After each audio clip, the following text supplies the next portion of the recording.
Halo guys, apa kabar kalian semua? Mimin di sini bakal melanjutkan alur cerita Sword Star.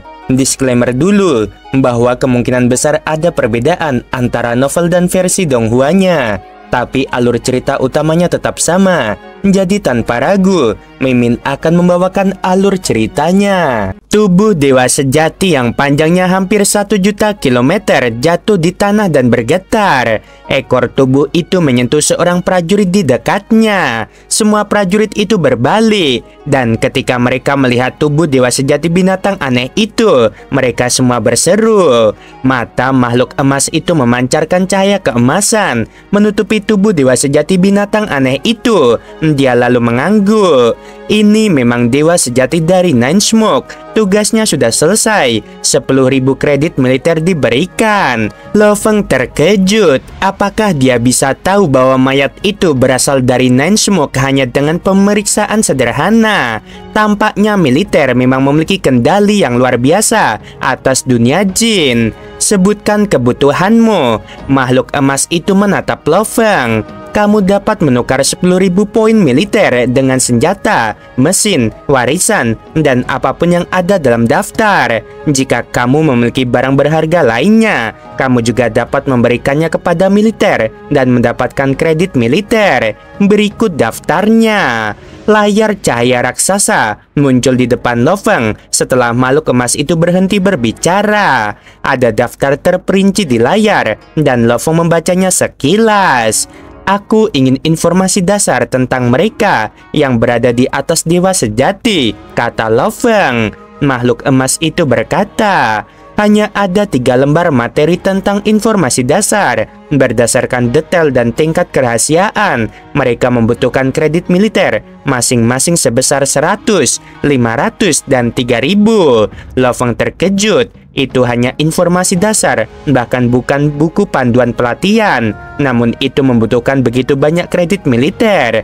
Kredit militer yang diperoleh dari tugas tingkat bencana hanya 10.000. Mudah baginya untuk mendapatkan 1 atau bahkan 2 harta karun sejati tertinggi dari Wuhe dengan 1 tubuh dewa sejati. Mungkin lebih. Dia memang ingin tahu lebih banyak.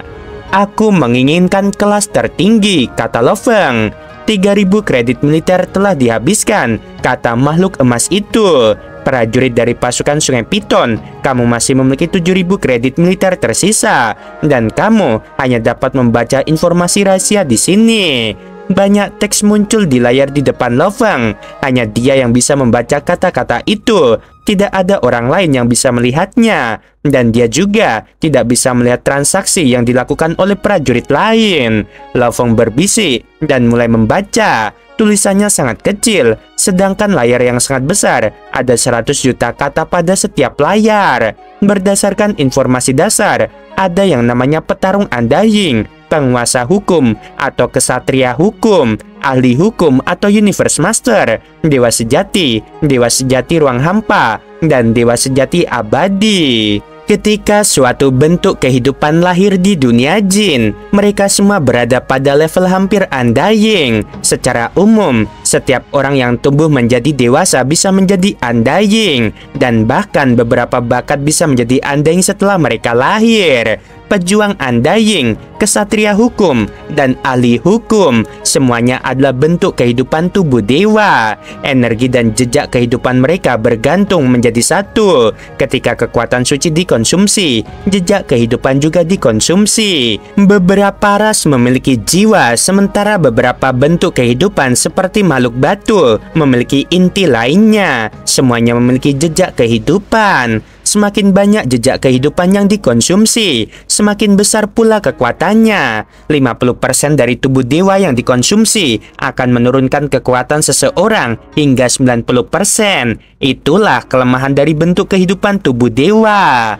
Begitu seseorang menjadi dewa sejati, mereka akan kembali ke asal seperti bayi, kembali ke kehidupan nyata mereka. Bentuk kehidupan berjenis daging dan darah akan tetap menjadi daging dan darah, dan bentuk kehidupan logam akan tetap menjadi logam. Misalnya, bentuk kehidupan berjenis daging dan darah tidak dapat mengandung jejak kehidupan dalam darah dan tulang mereka. Seperti master domain dan penguasa sektor, jiwa dan tubuh mereka terpisah, Namun setelah menjadi dewa sejati, mereka akan kembali menjadi bentuk kehidupan berjenis daging dan darah. Jiwa dan tubuh mereka akan terpisah lagi. Energi dewa sejati adalah tubuh. Setiap inci tubuh dapat terbakar dan akan menjadi energi pertempuran yang sangat besar. Jiwa dewa sejati tersembunyi di dalam hati dewa sejati. Dewa sejati, dewa sejati ruang hampa, dan dewa sejati abadi atau eternal true God semuanya memiliki hati dewa sejati yang sebenarnya adalah ruang misterius di dalam tubuh dewa sejati. Di dalam ruang misterius itu terdapat jiwa dewa sejati, dan ruang misterius itu juga menghubungkan alam semesta mini di luar. Tidak peduli seberapa jauh dewa sejati dari alam semesta mini mereka, mereka dapat mentransfer energi di alam semesta mini mereka ke hati dewa sejati mereka.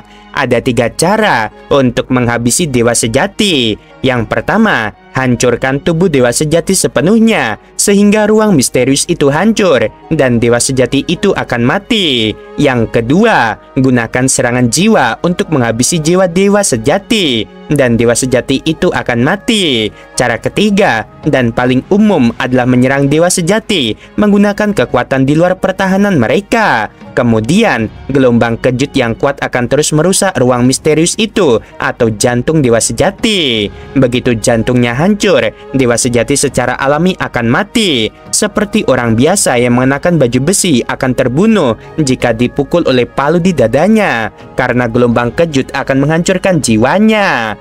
Aturan yang sama berlaku. Semakin kuat tubuh, semakin lemah hati dewa sejati. Jika tubuh dapat menahan semua serangan, hati dewa sejati akan baik-baik saja.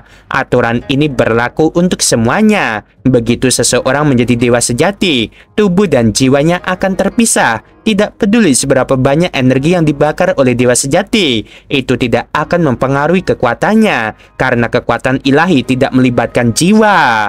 Dewa sejati memiliki alam semesta mini, dan mereka bertransformasi dari negara dewa, bukan diciptakan oleh dewa sejati. Kemudian dewa sejati perlu memahami kelahiran dan pengoperasian alam semesta hingga mereka dapat mengendalikan ruang hampa. Satu pikiran dan ruang hampa terbentuk. Ini adalah kemampuan dewa sejati ruang hampa. Dewa sejati ruang hampa akan terus meningkatkan kekuatannya, memahami lebih banyak hal, hingga suatu hari mereka akan mencapai batas pemahaman tentang evolusi seluruh alam semesta. Kemudian, ia bahkan dapat menciptakan alam semesta mini dengan satu pikiran. Ini adalah kemampuan dewa sejati abadi.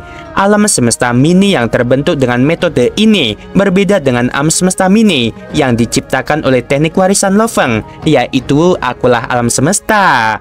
Alam semesta mini yang diciptakan dengan teknik itu terlalu sederhana. Namun alam semesta mini yang diciptakan oleh para dewa sejati abadi adalah medan perang, karena para dewa sejati abadi tidak dapat menciptakan alam semesta yang terlalu besar. Satu pikiran dan area seluas 10.000 tahun cahaya persegi akan jatuh ke alam semesta mini. Dewa sejati abadi adalah penguasa alam semesta mini itu. Selain ukurannya yang kecil, alam semesta mini sama persis dengan alam semesta normal. Alam semesta mini begitu kuat sehingga dewa sejati abadi dapat dengan mudah menekan dewa sejati ruang hampa. Dewa sejati ruang hampa, dan dewa sejati abadi itu adalah proses pemahaman evolusi alam semesta hingga seseorang dapat menciptakan alam semesta mini hanya dengan satu pikiran. Ada 4 dewa sejati abadi di dunia jin. Mereka adalah 4 jenderal dari 4 pasukan. Mereka mengelola dunia jin dan mereka lebih unggul. Jika dewa sejati ruang hampa berhasil menembus dan menjadi dewa sejati abadi, dia bisa meninggalkan dunia jin dan bertarung demi Yang Mulia Raja Dewa. Prajurit lain harus dipanggil oleh Yang Mulia Raja Dewa untuk keluar. Namun, para dewa sejati abadi dapat keluar sendiri. Loveng berseru, jika Raja Dewa itu masih hidup, maka dewa-dewa sejati abadi dapat keluar dan bertarung untuk mereka. Namun, makhluk raksasa berbentuk manusia itu terbaring di samudera semesta. Jadi, Raja Dewa itu mungkin sudah mati. Yang mulia Raja Dewa telah meninggal, dan menurut pikiran asli alam semesta, tidak ada bentuk kehidupan di dunia jin yang dapat bertahan hidup di luar. Bahkan jika seseorang berbakat yang tak tertandingi dan menjadi dewa sejati abadi, dia mungkin mati seketika setelah meninggalkan dunia jin. Lo Feng menghela napas dan terus membaca. Dewa sejati ruang hampa adalah penguasa suatu wilayah di dunia jin. Dewa sejati abadi adalah makhluk yang benar-benar agung, dan mereka adalah pejabat agung yang mulia Raja Dewa. Akan tetapi, masih terdapat perbedaan di antara para dewa sejati ruang hampa, dan dewa sejati abadi. Ketika seseorang menjadi dewa sejati, negara dewanya akan berubah menjadi alam semesta mini, dan struktur alam semesta mini itu sangat penting. Diameter alam semesta mini dewa sejati adalah 100 juta tahun cahaya. Namun, setelah menjadi dewa sejati ruang hampa, akan ada perbedaan karena struktur alam semesta mini. Beberapa akan memiliki diameter 1,8 miliar tahun cahaya, beberapa akan memiliki 2,5 miliar tahun cahaya, dan beberapa akan memiliki 5 miliar tahun cahaya. Alam semesta mini terkecil dari dewa sejati ruang hampa memiliki diameter 1 miliar tahun cahaya, sementara yang terbesar adalah 10 miliar tahun cahaya. Lo Feng terkejut. Dua tanah suci, yaitu tanah suci bulan ungu memiliki diameter 2,1 miliar tahun cahaya, sedangkan tanah suci Kaisar Timur memiliki diameter 3,2 miliar tahun cahaya. Berdasarkan dimensi tersebut, leluhur Kaisar Timur dan leluhur bulan ungu merupakan dewa sejati ruang hampa. Aku akan terus membaca. Alam semesta mini adalah fondasinya. Alam semesta mini dapat menyerap energi di luar dan mengubahnya menjadi kekuatan ilahi tanpa jejak kehidupan. Setiap kali makhluk agung membuat terobosan, baik dari dewa sejati menjadi dewa sejati ruang hampa, atau dari dewa sejati ruang hampa menjadi dewa sejati abadi, mereka hanya akan membuat terobosan ketika alam semesta mini mereka juga berubah. Itulah sebabnya ketika makhluk besar mati, alam semesta mini akan runtuh. Jika alam semesta mini hancur, makhluk agung itu masih bisa hidup dan menyerap energi di luar, tetapi mereka tidak akan mampu membuat terobosan lagi. Tidak peduli seberapa dalam pemahaman mereka, namun alam semesta mini sangat stabil dan sulit dihancurkan. Hanya makhluk agung tingkat batas di atas dewa sejati ruang hampa yang dapat menghancurkan alam semesta miniatur dewa sejati. Hanya makhluk tingkat batas dari dewa sejati abadi yang dapat menghancurkan alam semesta miniatur dewa sejati ruang hampa, dan tidak ada yang mampu menghancurkan alam semesta miniatur dewa sejati abadi. Akan tetapi, semua alam semesta mini para makhluk agung dari dunia jin diatur di pusat dunia jin oleh Yang Mulia Raja Dewa, sehingga tidak ada makhluk agung yang mampu mencapai sana. Dunia jin, sebuah peradaban kuno yang berdiri megah melampaui waktu, menyimpan rahasia kekuatan yang mampu mengguncang alam semesta. Di tengah gedung raksasa yang tampak seperti istana peradaban purba, Lo Feng berdiri diam di hadapan sosok emas berkilauan, sebuah entitas penjaga informasi dan harta karun dunia jin. Tatapan Lo Feng tajam, dipenuhi rasa ingin tahu dan tekad yang kuat. Ada 3 tingkatan utama dalam perjalanan menjadi dewa sejati, gumamnya setelah membaca sekumpulan informasi.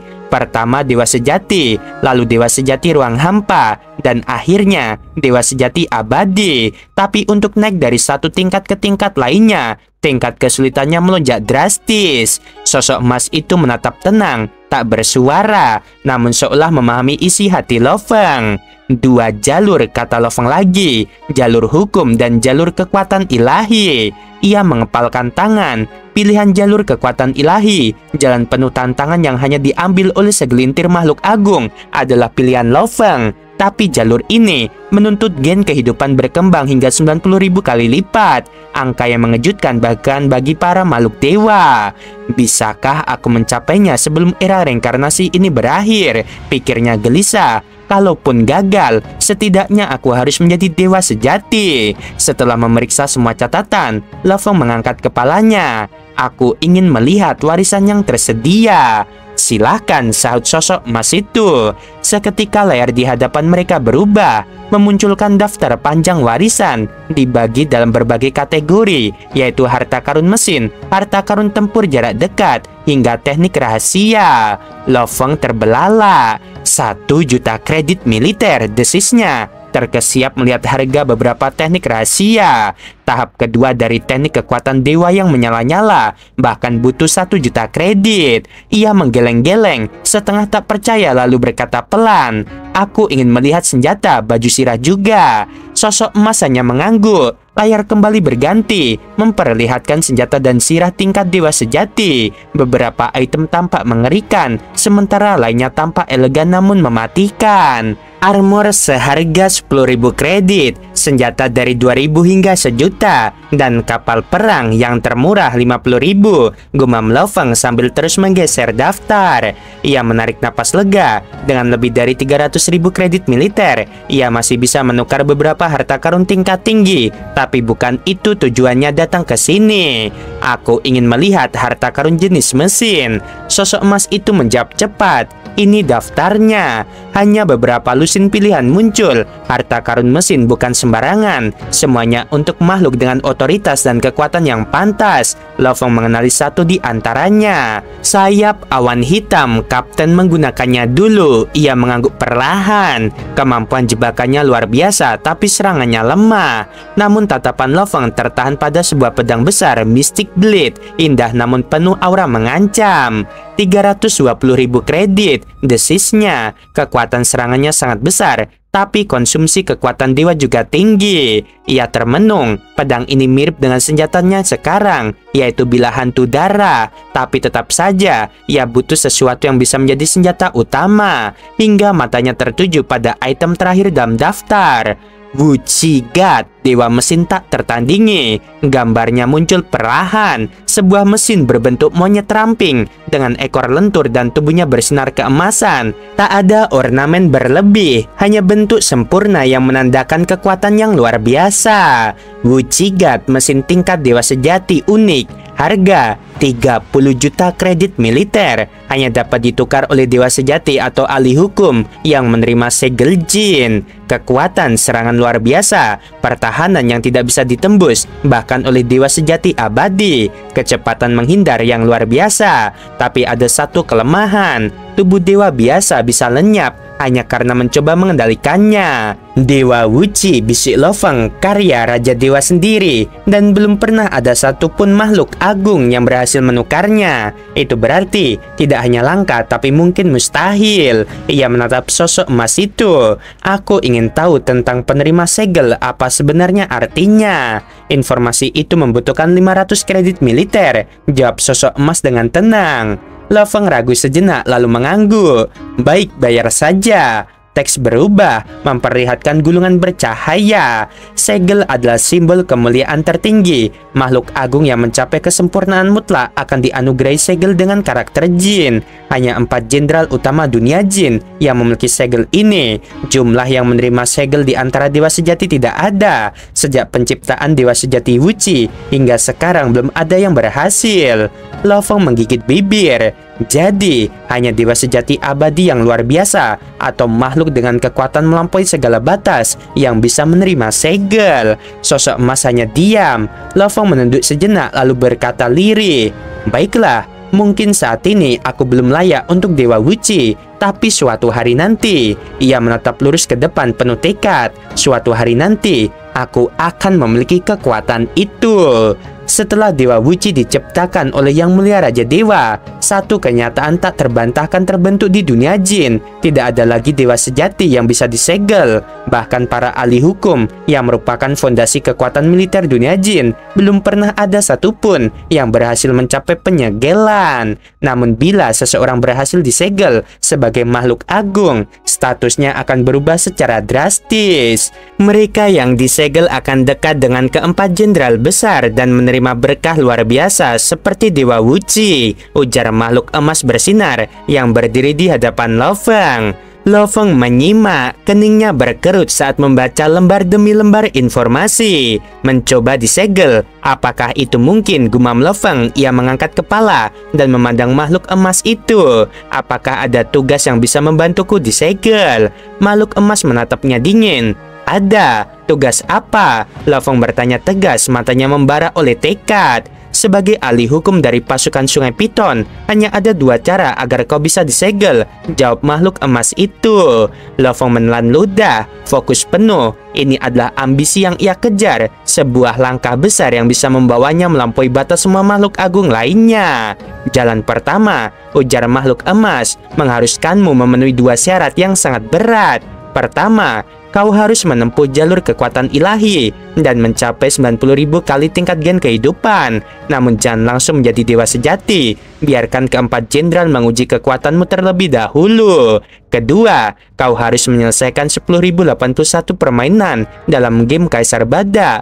Jika kau bisa menuntaskan keduanya, kau akan langsung disegel, bahkan mendapat hak istimewa setara dengan para jenderal. Ini benar-benar gila, bisik Lo Feng. Siapa yang membuat syarat seperti ini? Itu Yang Mulia Raja Dewa, jawab makhluk emas tanpa ekspresi. Lo Feng menggeleng, hatinya berkecambuk. Di antara semua syarat itu, yang paling sulit adalah permainan, bahkan para pewaris Sungai Duandong tak ada yang mampu menuntaskannya saat masih menjadi ahli hukum atau Universe Master. Bagaimana dengan jalan kedua? Tanya Lo Feng akhirnya. Raja Dewa tahu jalan pertama terlalu sulit, karena itu membuka jalan kedua, yaitu tugas penyegelan. Dalam setiap zaman akan ada satu tugas militer khusus yang disebut tugas penyegelan. Kau bisa mendaftar, namun hanya satu tugas per zaman. Bila gagal, kau harus menunggu zaman berikutnya. Lalu, bagaimana dengan tingkat kematiannya? Tanya Lo Feng, matanya menyimpit. 90% peserta mati, jawab makhluk emas. 10% bertahan hidup, namun tak satu pun pernah berhasil menyelesaikannya. Lo Feng menarik napas dalam-dalam. Selama era tanpa akhir, tak ada satupun yang sukses, tapi itu tidak menyurutkan tekadnya. Kalau begitu, ujarnya lirih, aku akan bersiap, dan ketika waktunya tiba, aku akan mendaftar. Sementara itu, di sebuah danau raksasa yang tenang, seekor makhluk bersayap mengambang di udara dengan gelisah. Itu Wuhe, ia tengah menunggu seseorang. Mengapa Bima Sakti belum datang? Gumam Wuhe. Jangan bilang dia menukarkan tubuh dewa sejatinya untuk kredit militer. Tiba-tiba, cahaya teleportasi muncul. Sosok yang ditunggu muncul, itu Lo Feng. Wuhe segera terbang mendekat. Jangan terburu-buru, kita turun dulu, kata Lo Feng tenang. Di sebuah pulau kecil di tengah danau, mereka duduk di antara bebatuan dan pepohonan yang tertata alami. Tempat ini sungguh indah, sederhana tapi elegan. Bahkan ayahku tidak bisa mendesain seperti ini, puji Wuhe. Bukan aku yang buat, jawab Lo Feng santai. Ini ditinggalkan oleh para prajurit sebelumnya. Aku terlalu malas untuk mengubahnya. Wuhe tersenyum kaku. Ia mencoba membangun suasana, tapi Lo Feng langsung menegurnya. Sudahlah, jangan menjilat. Kau tidak berbakat untuk hal itu, ujar Lo Feng. Maaf, aku memang tidak biasa melakukan ini, gumam Wuhe malu.